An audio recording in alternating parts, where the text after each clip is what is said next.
Hello friends, नमस्कार। स्वागत है आप सभी का हमारे यूट्यूब चैनल पर। मैं हूं एस.के. वर्मा। आज की वीडियो रहेगी यूपीएससी सीएसई 2023 के लिए।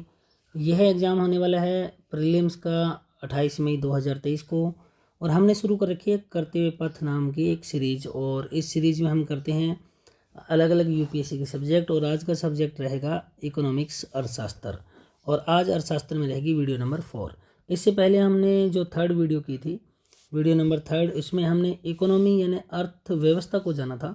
अर्थव्यवस्था क्या है, उससे पहले हमने वीडियो नंबर 2 की थी। और 2 नंबर वीडियो में हमने अर्थमिति को जाना था। और फर्स्ट वीडियो में हमने व्यष्टि और समष्टि अर्थशास्त्र के बारे में जाना था। तो चलिए आज की वीडियो शुरू करते हैं। वीडियो नंबर आज रहेगी इकोनॉमिक्स की 4th, और आज हम करने वाले हैं अर्थव्यवस्थाओं के क्षेत्रक एवं प्रकार। अर्थव्यवस्थाओं के क्षेत्रक और प्रकार आज हम इस वीडियो में करने वाले हैं। और हमारा जो टॉपिक रहेगा उसमें हमारा मुख्य टॉपिक रहेगा प्राथमिक क्षेत्र, यानी आज हम प्राथमिक क्षेत्र को पढ़ने वाले हैं। तो चलिए स्टार्ट करते हैं वीडियो। तो हमारा आज का टॉपिक है अर्थव्यवस्थाओं के क्षेत्रक एवं प्रकार। अर्थव्यवस्थाओं के क्षेत्रक एवं प्रकार, इंग्लिश में आप बोल सकते हो sectors and types of economics. Sectors and types of economics, अर्थव्यवस्थाओं के क्षेत्रक एवं प्रकार। अब देखिए, कोई भी देश है मान लो, और किसी भी देश की जो अर्थव्यवस्था है, किसी भी देश की अर्थव्यवस्था है, उसे, इस अर्थव्यवस्था को आर्थिक गतिविधियों, इस देश की जो भी अर्थव्यवस्था की आर्थिक गतिविधियां हैं, कोई भी देश है, इस देश की अर्थव्यवस्था है और अर्थव्यवस्था की आर्थिक गतिविधियां हैं, आर्थिक गतिविधियां हैं। इनको मुख्यतः हम 3 भागों में बांट सकते हैं। मेनली हम इनको कितने भागों में बांट सकते हैं? 3 भागों में बांट सकते हैं, प्राथमिक क्षेत्र, द्वितीयक क्षेत्र और तृतीयक क्षेत्र। दोबारा देखिए, कोई भी देश है और किसी भी देश की जो अर्थव्यवस्था है, और अर्थव्यवस्था में क्या होगा, जो भी आर्थिक गतिविधियां होगी, और आर्थिक गतिविधियों को हम मेनली 3 क्षेत्रकों में बांट सकते हैं, 3 क्षेत्रों में बांट सकते हैं। और ये जो नामकरण है, जो भी क्षेत्र होगा, क्षेत्रों के प्रधानता जो होगी, उस क्षेत्रों की प्रधानता के आधार पर इनका नामकरण किया जाएगा। क्षेत्रों में जो भी कार्य हैं, उस कार्य के आधार पर इनका नामकरण होगा। तो अलग अलग क्षेत्र हैं, प्राथमिक क्षेत्र हैं, द्वितीयक क्षेत्र हैं और तृतीयक क्षेत्र हैं। तो हम आज का जो टॉपिक लेके चलेंगे वह लेके चलेंगे प्राथमिक क्षेत्र, यानी हमारा आज का जो टॉपिक रहने वाला है प्राथमिक क्षेत्र। इंग्लिश में बोलते हैं प्राइमरी सेक्टर। यानी आज हम अध्ययन करने वाले हैं प्राथमिक क्षेत्र क्या है, प्राइमरी सेक्टर क्या है। अब चलिए, जो प्राथमिक क्षेत्र है वो किससे जुड़ा हुआ है, सबसे पहले हम ये देखते हैं। तो प्राथमिक क्षेत्र जो जुड़ा हुआ है प्राकृतिक संसाधनों से जुड़ा हुआ है। प्राकृतिक संसाधनों से मतलब जो प्रकृति हमें डायरेक्ट देती है ना, उसका संबंध प्राथमिक क्षेत्र से है। प्राकृतिक संसाधन, और प्राकृतिक संसाधन है तो हम इसका क्या करेंगे, दोहन करेंगे। दोहन मतलब हम प्रकृति की चीज़ों का इस्तेमाल करेंगे। प्राकृतिक संसाधनों के दोहन से जुड़ी सभी गतिविधियां किस में आती है, प्राथमिक क्षेत्र में आती है। फिर एक बार फिर से सुन लीजिए, प्राकृतिक संसाधनों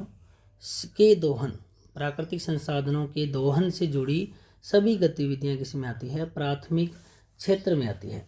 अब एग्जाम्पल के तौर पर देखें प्राथमिक क्षेत्र में क्या क्या एग्जाम्पल है। सबसे पहले हम लेके चले उत्खनन भी, जो प्राकृतिक संसाधन है, चाहे तो कोयला हो गया, चाहे पेट्रोलियम पदार्थ हो गए जितने भी। और फिलहाल हम एक बार उत्खनन की बात कर रहे हैं, तो एक बार पेट्रोलियम पदार्थ को नहीं लिखते। मान लो कोयला हो गया, कोयला के अलावा जैसे अलग अलग जगह से, कहीं से संगमरमर निकल रहा है, कहीं से जिप्सम निकल रहा है।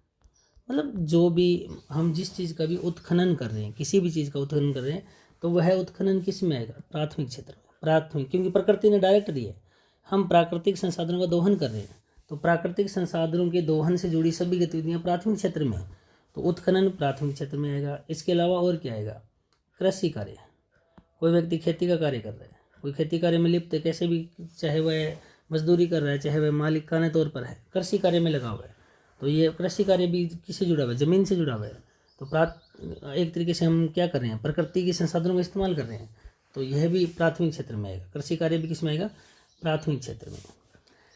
इसके अलावा प्राथमिक क्षेत्र में और देखिए कि और क्या आता है, कच्चे तेल का निष्कर्षण, कच्चे तेल का निष्कर्षण, जो पेट्रोल के कुएं हैं, पेट्रोलियम पदार्थ है, जितने भी पेट्रोलियम पदार्थ है, पेट्रोल के कुएं हैं, उनसे हम चाहे कच्चा तेल निकाल रहे हैं, आगे डीजल, पेट्रोल, गैस वगैरह जो भी बना रहे हैं, तो कच्चे तेल का जो रिफाइनरी है, निष्कर्षण है, ये कार्य भी किस में आएगा, प्राथमिक सेक्टर में, क्योंकि हम प्राकृतिक संसाधनों का क्या कर रहे हैं, दोहन कर रहे हैं। और प्राकृतिक संसाधनों के दोहन से जुड़े, चाहे वह उत्खनन कार्य है, चाहे वो कृषि कार्य है, चाहे वो कच्चे तेल का निष्कर्षण का कार्य है, तो प्राकृतिक संसाधनों से जुड़े सभी गतिविधियां प्राथमिक क्षेत्र में आती है। अब मान लो कोई देश है, कोई एक्स देश है, कोई भी देश है, और इस देश की, कोई भी देश है, इस देश की जीडीपी यानी सकल घरेलू उत्पाद, इस देश की जीडीपी यानी सकल घरेलू उत्पाद प्लस जीवन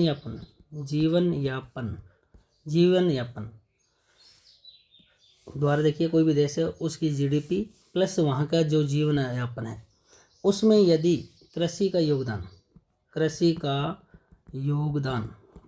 योगदान मान लो कम से कम 50% है, कम से कम कितने परसेंट है, 50% है, तो इस देश की जो अर्थव्यवस्था है वो कैसी कहलाएगी, इस देश की जो अर्थव्यवस्था है वो कैसी कहलाएगी, कृषि अर्थव्यवस्था कहलाएगी। कैसी कहलाएगी, कृषि अर्थव्यवस्था।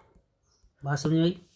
मान लो कोई देश है, उस देश की जो जीडीपी है, जीडीपी यानी सकल घरेलू उत्पाद प्लस वहाँ का जो जीवन यापन है, और इस जीवन यापन में कृषि क्षेत्र का योगदान लगभग कितने है, कृषि क्षेत्र का योगदान कम से कम 50% है, 50% है, तो वहाँ की अर्थव्यवस्था, उस देश की अर्थव्यवस्था कैसी कहलाएगी, कृषि अर्थव्यवस्था कहलाएगी। एक बार फिर से मैं बता देता हूँ, आज हम पढ़ रहे हैं अर्थव्यवस्थाओं के क्षेत्रक एवं प्रकार। आज हमारा टॉपिक रहेगा प्राथमिक क्षेत्र और sectors and type of economics, यानी अर्थव्यवस्थाओं के क्षेत्रक और प्रकार। तो कोई भी देश है, किसी भी देश की जो अर्थव्यवस्था है और अर्थव्यवस्था की जो आर्थिक गतिविधियां हैं, आर्थिक गतिविधियों को हम मुख्यतः 3 भागों में बांट सकते हैं, प्राथमिक, द्वितीयक और तृतीयक।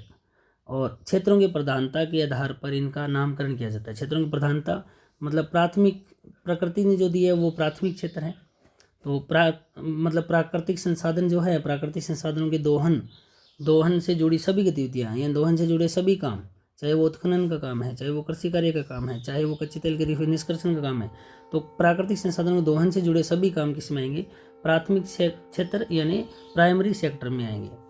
और एग्जाम्पल बता दिए, पूछ लिया जाता है कि प्राथमिक क्षेत्र उत्खनन किस क्षेत्र में है, प्राथमिक क्षेत्र में कृषि कार्य किस में है, प्राथमिक क्षेत्र में कच्चा तेल का निष्कर्षण किस में है, कच्चे तेल का निष्कर्षण भी किस में, प्राथमिक क्षेत्र में। अब पूछा जाए कि जीडीपी, कोई देश है, कोई देश की जीडीपी और वहाँ का जीवन यापन लगभग 50% भाग कृषि का योगदान है। 50% योगदान किसका है, कृषि का है। जीवन के योगदान में 50% का कृषि का योगदान है, तो वहाँ की जो अर्थव्यवस्था, उस देश की अर्थव्यवस्था है, अर्थव्यवस्था, ये कोई देश है, इस देश की अर्थव्यवस्था है वो कैसी होगी, कृषि अर्थव्यवस्था होगी, अगर 50% योगदान कृषि कार्यों का है तो डियर स्टूडेंट, आज की वीडियो में हमने जाना प्राथमिक क्षेत्र के बारे में, प्राथमिक सेक्टर के बारे में, प्राइमरी सेक्टर के बारे में। और आज वीडियो थी यूपीएससी सीएससी की 2023 के लिए, जो कि एग्जाम होने वाला 28 मई 2023 को। करते पथ की ये सीरीज़ थी, इकोनॉमिक्स की वीडियो है और वीडियो नंबर आज की है 4। वीडियो अच्छी लगी तो हमारे यूट्यूब चैनल को सब्सक्राइब कीजिए, बेल आइकन दबाइए, बेल आइकन दबाते वक्त ध्यान कीजिए ऑल बटन पर क्लिक कीजिए। ऑल बटन पर क्लिक करोगे तो कुछ इस तरह से आपको सिंबल दिखाई देगा, इस पर क्लिक करने से आपको लेटेस्ट वीडियो का नोटिफिकेशन मिलता रहेगा। आज की इस वीडियो में इतना ही। वीडियो को लाइक करें, शेयर करें, कमेंट करके जरूर बताएं। एक अन्य वीडियो में फिर मुलाकात होगी, तब तक के लिए बाय, टेक केयर।